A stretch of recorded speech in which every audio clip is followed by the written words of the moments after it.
ஏழாம் பாவம் அப்படிங்கிறது வந்து சொசைட்டி. நம்ம ஏழாம் பாவம் அப்படின்னா வாழ்க்கை துணையை மட்டுமே ஃபிக்ஸ் பண்ணிக்கிறோம்.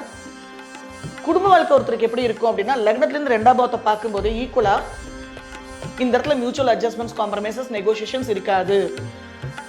செல்ஃப் ரெஸ்பெக்ட், தன்மானம், சுயமரியாதை, சுய கௌரவம் இது எல்லாமே சொல்லக்கூடிய சூரியன் போய் அமரும் போது ஸோ அந்த ராஜா மாதிரி ஒரு ஃபீலிங் கப்பலுக்கு ரெண்டு பேருக்குமே வரணும். அது ஒரு ரெமடியாக நான் எப்போவுமே சொல்லுவேன். ஸோ குரு அப்படிங்கிற பிளானட் ஏழாம் பாவத்தில் வந்துருச்சு அப்படின்னா கப்பலில் ஒருத்தர் ராசியில் பயப்பட வேண்டிய விஷயம் என்ன அப்படின்னா சுக்கிரன் ஏழாம் பாவத்தில் இருந்தால் தாய்மை. அதே மாதிரி தான் 10ல் கேது இருக்கவங்கள சொல்லுவேன், தொழில் டிட்டாச் ஆயிரு. ஏன்னா இப்போ மனுஷன் வந்து தொழில் மேலே படிச்சிருக்கும் போது தொழில் செய்யறதுக்காக திருப்பி பிறக்கணும்.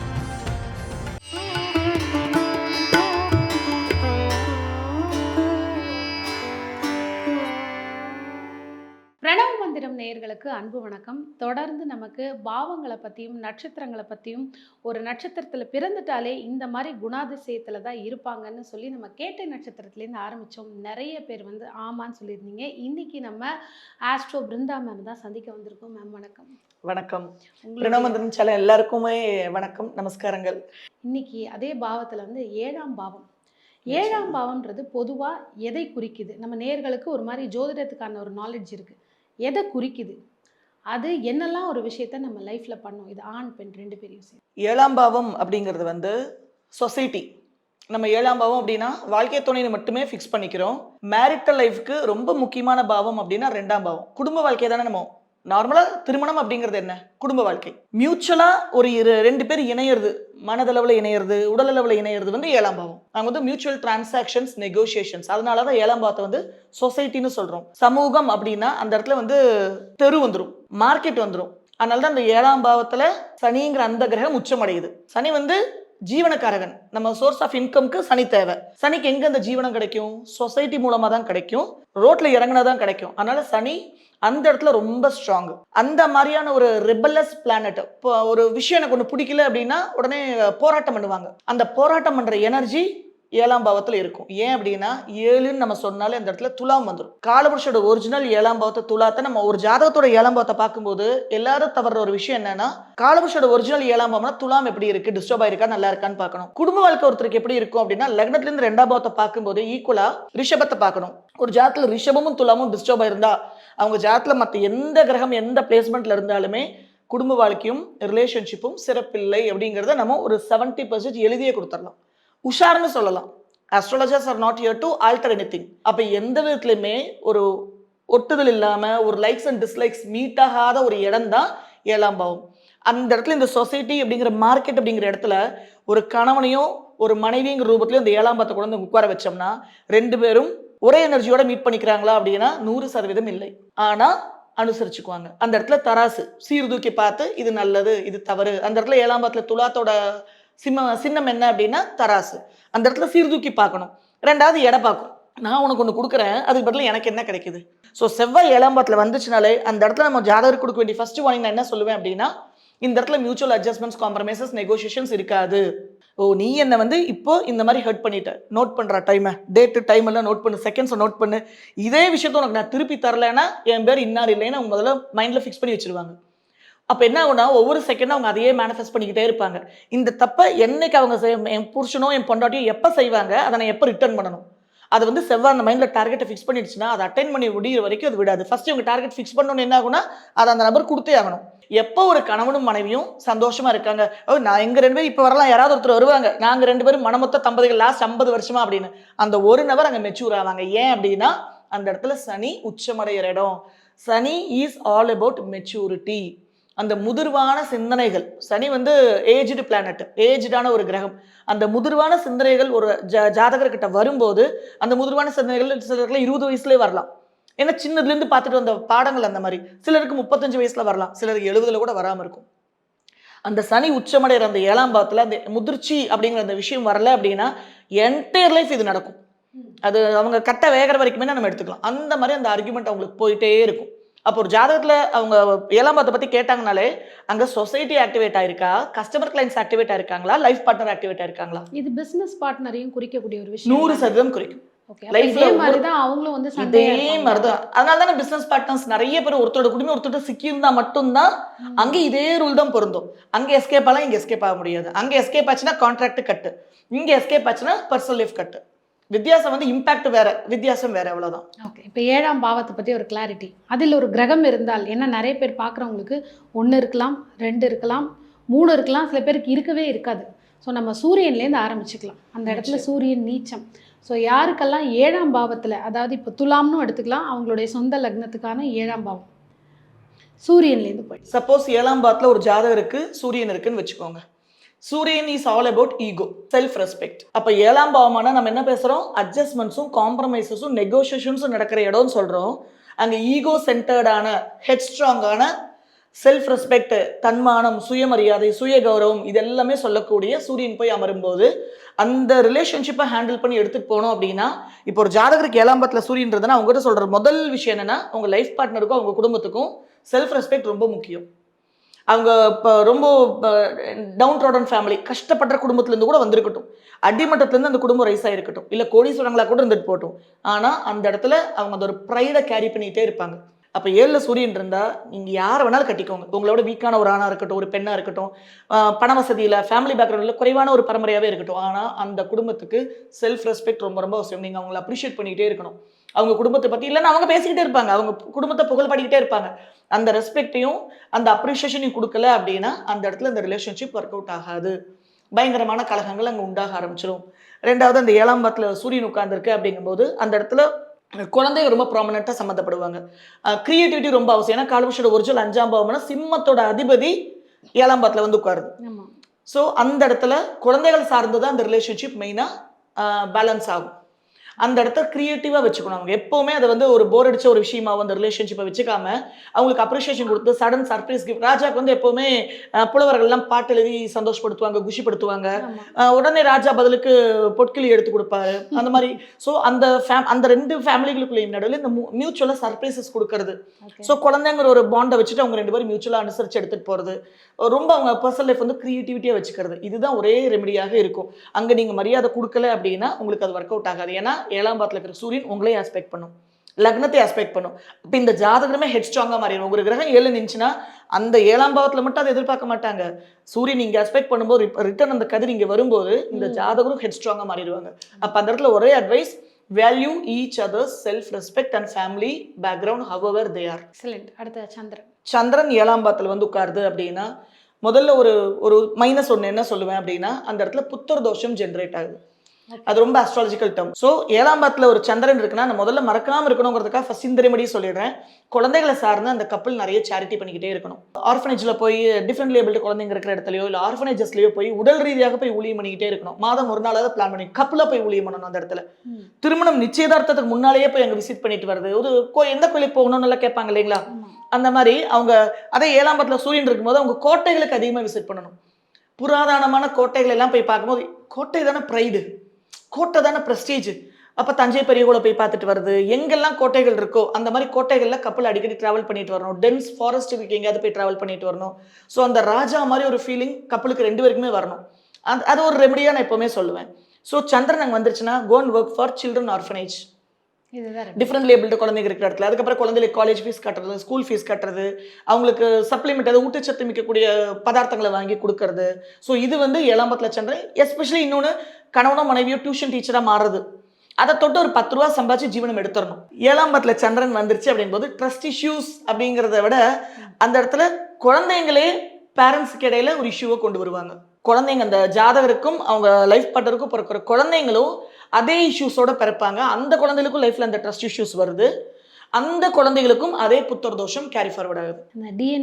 அந்த டிஎன்ஏ வந்து அந்த இடத்துல ரிப்பீட் ஆகிட்டே இருக்கு. அப்ப அந்த குழந்தை பிறந்ததுக்கு அப்புறமா அந்த குழந்தையை கூட்டிட்டு திருப்பி குழந்தைகளை சார்ந்து சேரிட்டி டீட்ஸ் பண்ண போகணும். குழந்தைகளை சார்ந்து ஃபினான்ஷியல் சப்போர்ட் நீ வளர்ந்தா நாங்களே இப்போ எப்படி செய்யறோமோ அந்த மாதிரி நீ சம்பாதிச்ச அப்புறம் இதெல்லாம் போய் செய்யணும். நீ இப்போ சம்பாதிக்கல இல்ல வா உடல் அளவுல போய் உளவார பண்ணி பண்ணலாம் அப்படின்னு சொல்லி அந்த குழந்தையும் கூட்டிட்டு போய் அந்த ஆர்ஃபனேஜஸ்ல எல்லாம் இன்வால்வ் பண்ண வைக்கணும். அடுத்ததாக குரு பகவான். குரு 7ஆம் பாவத்தில் வந்து அமரப்பெற்றிருக்கு அப்படின்னா லக்னத்தையும் பார்க்கும். ஸோ குரு அப்படிங்கிற பிளானட் 7ஆம் பாவத்தில் வந்துருச்சு அப்படின்னா கப்பலில் ஒருத்தர் கல்யாணத்துக்கு அப்புறமா பிரயாணத்தை எதிர்கொள்வாங்க. நிறைய டிராவல் பண்ணிட்டே இருக்கும். அடிக்கடி ட்ராவல் பண்ணுவாங்க. மார்க்கெட்டிங் பர்சனாலிட்டி மாதிரி திடீர்னு மெடிக்கல் ரிப்பா மாறிடுவாங்க. மார்க்கெட்டிங் பர்சனாலிட்டி மாதிரி மாறிடுவாங்க. காலையில 5 மணிக்கு போனா நைட்டு 10 மணிக்கு தான் வருது. இல்ல வாரம் ஒரு 5 நாள் அவுட் ஆஃப் ஸ்டேஷன் போறது. மாசம் 10 நாள் அவுட் ஆஃப் ஸ்டேஷன் போறது. இல்ல கல்யாணம் ஆன உடனேயே ஆணுக்கோ பெண்ணுக்கோ வேற ஊர்ல வேலை மாற்றம் ஏற்படுறது. இந்த மாதிரி விஷயங்கள்லாம் நடக்க ஆரம்பிச்சிடும். அப்ப யாருக்காவது 7ல குரு இருந்தா அவங்க ஜாதகத்தை பார்க்கும்போதே அந்த ஒரு ஒரு நபரை வந்து ஓகே பண்ணி ஃபிக்ஸ் பண்ணும்போதே சொல்லிடணும். வேலை நிமித்தமாக எனக்கு ஏதாவது மாற்றம் ஏற்பட்டுச்சுன்னா, ஏன்னா யாருக்கு குரு இருக்கோ அவங்களுக்கு தான் ஃபர்ஸ்ட் அந்த மாற்றம் ஏற்படும். 7ஆம் பாவத்தோட குருவோட ரெமெடி நான் சொல்லிடுறேன். ஃபர்ஸ்ட் 7ல குரு இருக்கு அப்படின்னா இந்த துர்மரணங்களையும் துர்நோய்களையும் சிக்கி இருக்கிறவங்களுக்கு நிறைய சேரிட்டி டீட்ஸ் பண்ணணும். ஹெச்ஐவி பேஷண்ட்ஸு, கேன்சர் பேஷண்ட்ஸு, ஆக்சிடென்டால பாதிக்கப்பட்டிருக்கிற விலங்குகள், பறவைகள், மனிதர்கள் இவங்களை சார்ந்து நிறைய தான் குரு ஒரு இடத்துல வந்து உட்கார்ந்துருச்சுனாலே விரயம் வந்து அங்கே உட்கார்ந்துருச்சுன்னு அர்த்தம். காலபுருஷனோட ஒரிஜினல் 12ஆம் பாவன விரயத்தை சுட்டி காட்டக்கூடிய அதிபதி 7ஆம் பாவத்துல வந்தா திருமணத்தால விரயம், திருமணத்தை தொட்டு விரயம் அல்லது திருமணமே விரயம், கணவனால மனைவியால விரயம் அல்லது கணவனை தொட்டு மனைவியை தொட்டு விரயம் அல்லது கணவனோ மனைவியோ விரயம். இந்த விரயம் பாசிட்டிவா ஆக்டிவேட் ஆகிறதுக்கு தான் என்ன பண்ணும் அப்படின்னா ஜாதக பொருத்தம் மற்ற விதத்துலலாம் பேலன்ஸ் ஆகிருக்கு அப்படின்னா வேலை நிமித்தமாக பிரிவாங்க. 12ஆம் ஆக்டிவேட் ஆகணும். செப்பரேஷன் ஐசோலேஷன் ஆக்டிவேட் ஆகணும். இல்லைன்னா ஆரோக்கிய கேடு வரும். கடனில் சிக்கிட்டு பணத்தை இழப்பாங்க. எல்லாம் சொந்த பந்தலையும் இழந்துட்டு கணவன் மனைவி மட்டுமே ஒரு ஊருக்குள்ள உட்காந்துட்டு யாருமே நமக்கு இல்லை யாருமே நமக்கு இல்லைன்னு ரிக்ரெட் பண்ணிக்கிட்டே இருப்பாங்க. இல்லை வெளிநாடு போய் உட்காந்துட்டு யாருமே நமக்கு இல்லைன்னு ரிக்ரெட் பண்ணிக்கிட்டே இருப்பாங்க. இவங்களை நம்பி போயிடுவாங்க ஸ்பௌஸும். 2 பேரும் ஒரு ஊர்ல போய் உட்காந்துருவாங்க. அங்க போய் உட்காந்து ஒரு வருஷமே குழந்தையெல்லாம் செட்டில் பண்ணதுக்கு அப்புறம் திருப்பி ஒரு ஸ்பௌஸுக்கு மட்டும் வெளியே வேலை கிடைச்சிடும். இவங்க போய் தனியாக அங்கே உட்காந்துருப்பாங்க. அந்த ஐசோலேஷனை இந்த 7ஆம் பாவம் ஆக்டிவேட் பண்ணுது. லைஃப் டைம் இது வந்து ரிப்பீட் ஆகிட்டே இருக்கும். ஒரு 1 இயருக்கு ஒன்ஸ் 2 இயர்ஸ் ஒன்ஸ் இந்த பேட்டர்ன் வந்து தான் சொல்றேன். சில பேட்டர்ன் வந்து மாறாது. அது எப்போ ஓரளவுக்கு அந்த சேஞ்சஸ் வரும்னா தசா புத்தி நடக்கும்போது அதுக்கேற்ற மாதிரி சில செப்பரேஷன் சில ரீயூனியன் சில செப்பரேஷன் ரீயூனியன் நடக்கும். அதுக்கு அடுத்த ரெமெடி குரு வந்து 9ஆம் பாவத்துக்கு அதிபதி, தர்மத்துக்கு அதிபதி, ஸ்டிக் டு தர்மா. 9ஆம் பாவம் அப்படின்னா தனுஷ் அங்கே உள்ள வந்துடும். அப்போ தனுஷுக்கு அதிபதி 7ஆம் பாவத்துல வந்து உட்காந்துச்சுன்னா தனுஷு இஸ் ஆல் அபவுட் வில்லும் அம்பும் ஏந்திய குதிரை உடம்பு கொண்ட ஒரு மனுஷன். அப்போ ஆளவந்தானா தான் நான் எப்பவுமே தனுஷுக்கு எக்ஸாம்பிளாவே சொல்லுவேன். ஆளவந்தான் கமலஹாசனை தான் சொல்லுவேன். ஏன் அப்படின்னா மனித உடம்பு ஆனால் கையில் பார்த்தீங்கன்னா வில்லும் அம்பும் அதுவும் எய்ம் பண்ணிடுவாங்க. அடிக்கிறதுக்கு ஷூட் பண்ணுறதுக்கு ரெடியான ஒரு ராசி. கீழே வந்து குதிரையோட உடம்பு. அப்போ அவங்க கல் எடுத்தா கல் எடுப்பாங்க, சொல் எடுத்தா சொல் எடுப்பாங்க, வில் எடுத்தா வில் எடுப்பாங்க, அம்பு எடுத்தா அம்பு எடுப்பாங்க, வெள்ளக்குடி ஆட்டினா வெள்ளக்குடி ஆட்டிட்டு வந்து கட்டி பிடிச்சிக்குவாங்க. ஸோ இப்போ உங்கள் வாழ்க்கை துணையை அவங்க உங்களை எப்படி ட்ரீட் பண்ணணும்னு நினைக்கிறீங்களோ அதே மாதிரி நீங்கள் ட்ரீட் பண்ணுங்க. உங்களுக்கு 7ல குரு வந்துருச்சுன்னா 9ஆம் பாவமான தர்மமும் ஆக்டிவேட் ஆயிடுச்சு. நீங்க ஏதாவது ஒரு குருவை பின்பற்றி போங்க. ஒரு குரு ஒருத்தர் அட்வைஸ் மியூச்சுவலா அது யாரா வேணாலும் இருக்கலாம். அத்தையா இருக்கலாம், பாட்டியா இருக்கலாம், உண்மையான குருவா இருக்கணும். ஃபேக் குருட்ட போயிட்டு குடும்பத்தை பிரிக்கிற குருட்ட போய் நின்றக்கூடாது. ஒரு ரிலேஷனை குருவா நீங்க ஏத்துக்கோங்க. இல்ல நிஜமாவே ஒரு ஸ்பிரிச்சுவலா ஒரு குருவை வச்சுக்கோங்க. But every one should have a limit. 7ஆம் பாவத்துல எவ்ரி ஒன் ஈவன் சொந்த குழந்தைகளா இருந்தாலுமே அவங்களுக்கு ஒரு லிமிட் கொடுக்கணும் 7ஆம் பாவத்துல. ஸோ அந்த விஷயத்தை அவங்க கடைபிடிச்சிட்டாங்க அப்படின்னாலே குருவோட பாதையில இல்லை குரு ஸ்தானத்துல இருக்கிற ஒருத்தோட பாதையை அவங்களோட கைடன்ஸ் கேட்டு அவங்க நடந்தாங்கனாலே குரு 7ல இருக்கும்போது they can handle it positively. சுபகிரகமான குரு 7ல இருந்தா இதெல்லாம் நடக்கவே நடக்காம இப்பதான் சொல்ல முடியுமா? குரு வந்து முழு சுபர். குரு முழு சுபர் 7ல இருந்தா கப்பல் செப்பரேஷனை எதிர்கொண்டே தீர்றாங்க. ஏன்னா 12ஆம் ஆக்டிவேட் ஆகுது. அந்த 12ஆம் பாசிட்டிவான செப்பரேஷனா இருக்கணுங்கிறதுக்காக தான் தொழில் ரீதியாக நீங்க அடிக்கடி பிரயாணம் பண்ணுங்க. அந்த மாதிரி நடக்கும்போது இன்னொரு நபர் ரெசிஸ்ட் பண்ணக்கூடாது. நீ அப்படிலாம் விட்டுட்டு போக கூடாதுமா. அவ்வளவுதான். அது சொல்லிட்டாங்கனாலே பிரச்சனை ஆயிடும். ஸோ அதை சொல்லக்கூடாதுங்கிறதா நான் சொல்ல வரக்கூடிய கருத்து இந்த இடத்துல. துலாத்துல சுக்கிரன், அவங்க வீட்லயே சுக்கிரன். ஸோ இதில் இன்னொரு இது என்ன இருக்குன்னா, துலாத்திலேயே சுக்கிரன் இருந்தால் அழகான கணவன் அழகான மனைவி அமைவாங்க. இது எந்த அளவுக்கு ட்ரூ? சுக்கிரன் அப்படிங்கிறது வந்து அழகு அப்படின்னு புரிதல் ஃபர்ஸ்ட் தவறு. சுக்கிரன் ரொம்ப ப்ராமினெண்டாக இருக்கிறவங்களுக்குலாம் பார்த்தீங்கன்னா சுருட்டு முடி வந்துடும். அவங்க ஸ்டாச்சூர் வந்து குட்ட ஸ்டாச்சூராக மாறிடுது. ஸோ நம்ம சுக்கிரன் அழகு அப்படிங்கிறத விட சுக்கிரன் வந்து ஹார்மனி. சுக்கிரன் வந்து ஒரு ப்ளீசிங் பிளானட், ப்ளீசிங் கிரகம். அப்போ 7ஆம் இடத்துல சுக்கிரன் வந்துருச்சுன்னா அந்த ரிலேஷன்ஷிப்பை ஹார்மனி மெயின்டைன் பண்ணணும். நான் ஃபர்ஸ்ட் ஜென்ரல் ஆஸ்ட்ராலஜியில் என்ன சொல்லுவாங்கன்னா காரக கிரகம் காரக பாவத்துல வந்துச்சுன்னா அது பிரச்சனையை கொடுக்கும். அப்போ திருமணத்துக்கும் ரிலேஷன்ஷிப்புக்கும் காரகமான சுக்கிரன் காரக பாவமான 7ஆம் பாவத்துல வந்து உட்காரும் போது அது அந்த இடத்துல டெஸ்ட்ராய் ஆயிடும் அப்படின்னு தான் சில விதி சொல்லுவாங்க. காரகோ பாவனாஸ்திங்கிற மாதிரி சொல்லுவாங்க. ஆனா D9ல சுக்கிரன் லக்னத்துல வந்தாதான் நவாம்சம் அப்படிங்கிற second part of life materialistic comfort எல்லாம் கொடுத்துரும். ஆனா ரிலேஷன்ஷிப்ல அந்த அந்த வர்க்க சக்கரமே டிஸ்டர்ப் ஆகும். ஸோ அதை நம்ம நவாம்சத்துல தான் அதை வச்சு பார்க்கணுமே தவிர ராசியில நம்ம பயப்பட வேண்டாம். ராசியில பயப்பட வேண்டிய விஷயம் என்ன அப்படின்னா சுக்கிரன் 7ஆம் பாவத்துல இருந்தா தாய்மை ஸ்தானத்துல இருக்கிறவங்க பர்சனல் லைஃப்ல இன்டர்ஃபியர் ஆவாங்க. அது அத்தையா இருக்கலாம், அம்மாவா இருக்கலாம், மாமியாரா இருக்கலாம், மாமனாரா இருக்கலாம். மதர்லி ஃபிகர்ஸ் உள்ளுக்குள்ள வந்து டிஸ்டர்ப் பண்ணுவாங்க. போத் மேல் அண்ட் ஃபீமேல் கப்பலுக்கு இடையில ஒரு ஃபீமேல் உள்ள வரும். சிலதான் சொல்லுவாங்கல்ல, நாங்க ஏதாவது 2 பேருக்கு கணவன் பர்சனலா பேசலாம் கூட எங்க அம்மா வந்து பக்கத்துல உட்காந்துக்குவாங்க, எங்க மாமியார் வந்து பக்கத்துல உட்காந்துக்குவாங்க. நிறைய அப்ப சுக்கிரன் 7ல இருந்தா பெண்கள் கப்பலுக்கு இடையில எந்த ஃபார்ம்ல வந்தாலும் சரி, அது கிளாஸ்மேட்டா இருக்கலாம், காலேஜ் மேட்டா இருக்கலாம், கலீகா இருக்கலாம், பிசினஸ் பார்ட்னரா இருக்கலாம். லக்னத்துல சுக்கிரன் போது ஜாதகரே வந்து தன்னோட கம்ப்ளீட் பர்சனல போய் யாராவது ஒருத்தர் நம்பி அத்தனை சொல்லுவாங்க. அந்த ஒருத்தர் போது இவங்க லைஃபை டிஸ்ட்ராய் பண்றதுக்கு. ஸோ அந்த லக்னத்திலேயோ இல்லை ஏழுலையோ நம்ம ஏழை பத்தி பேசாலும் ஏழுலேயே நினைக்கும்.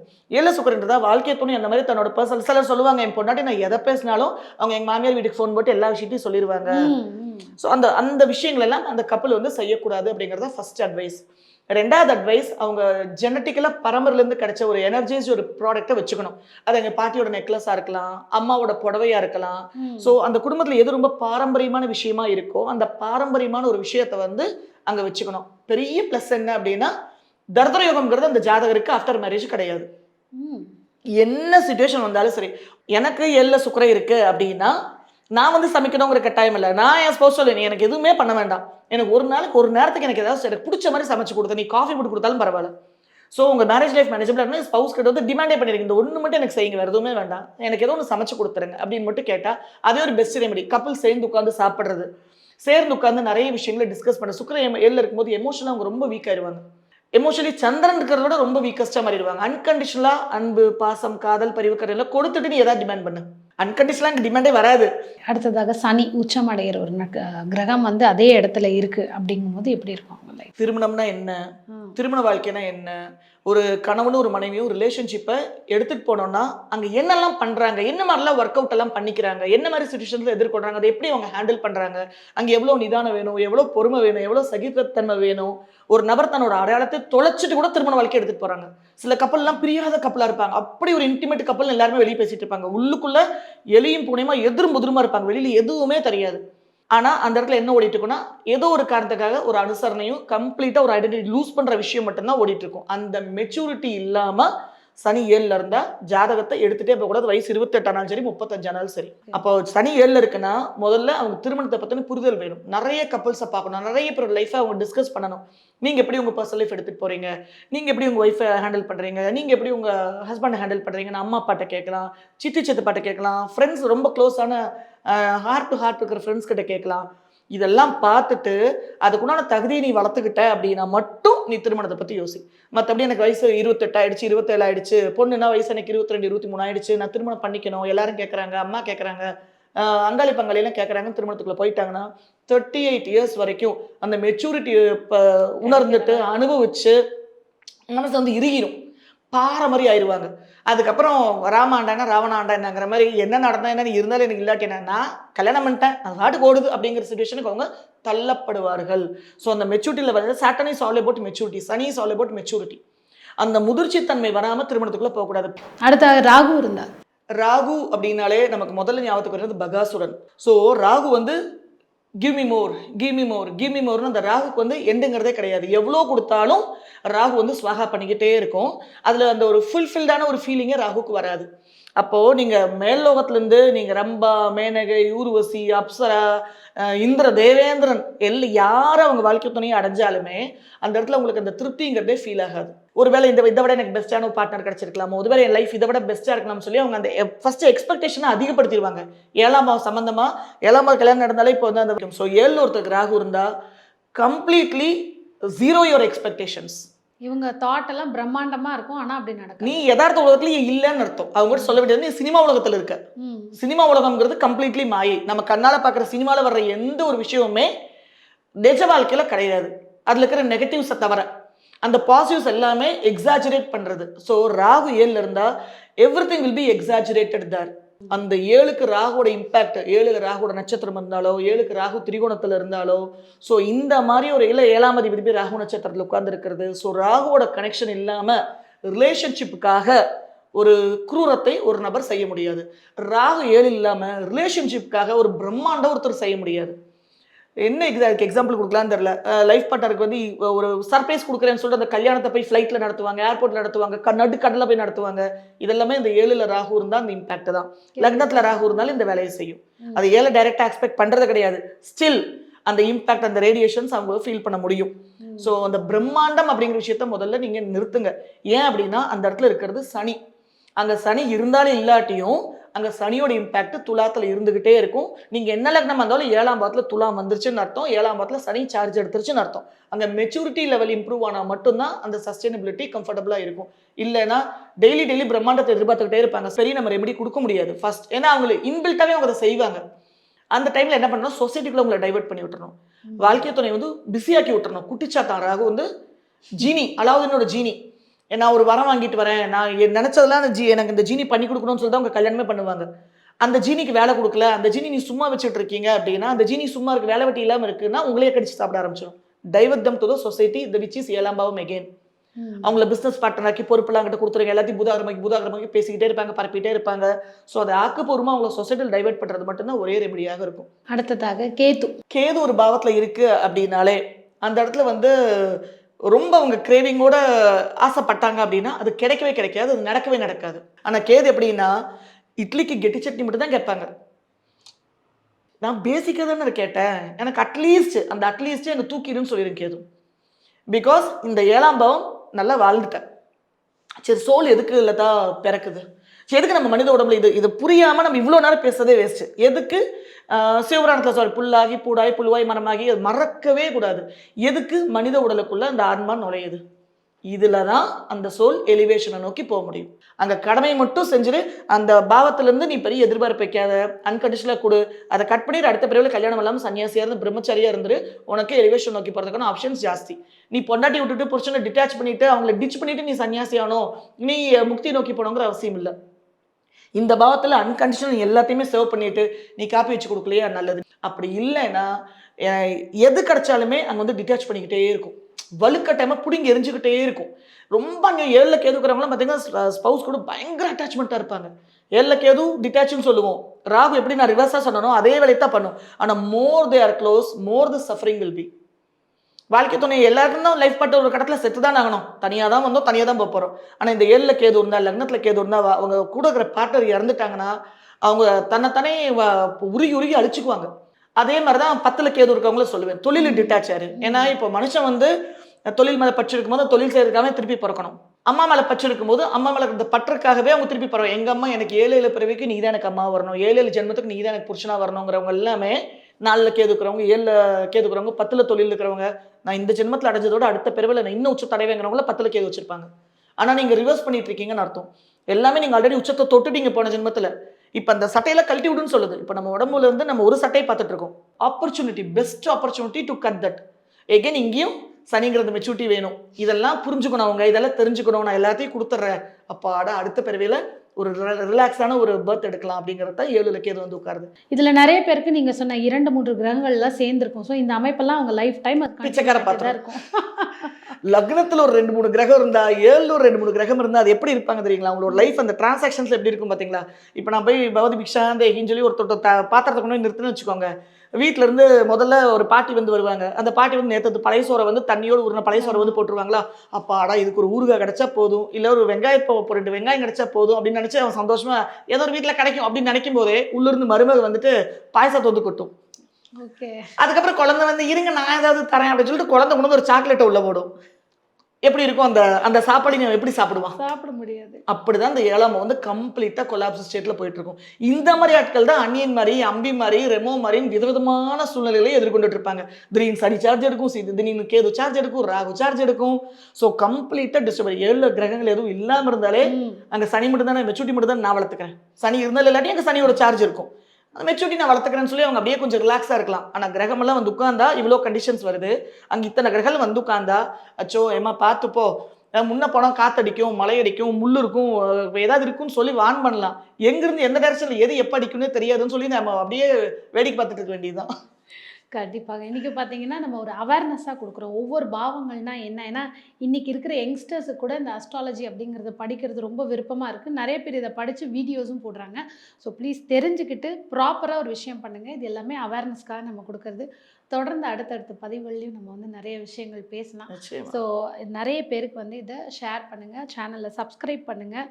மேம் கிட்ட கன்சல்டேஷன் வேணும் அப்படின்னா ஸ்க்ரீனில் தெரிகிற நம்பருக்கு கால் பண்ணிங்கன்னா உங்களுடைய ஜாதகத்துக்கான முழு போன பிறவி இந்த பிறவிக்கான எல்லா விஷயத்தையும் சொல்லிடுவாங்க. தொடர்ந்து பேசலாம் மேம். நன்றி. Thank you so much. நன்றி.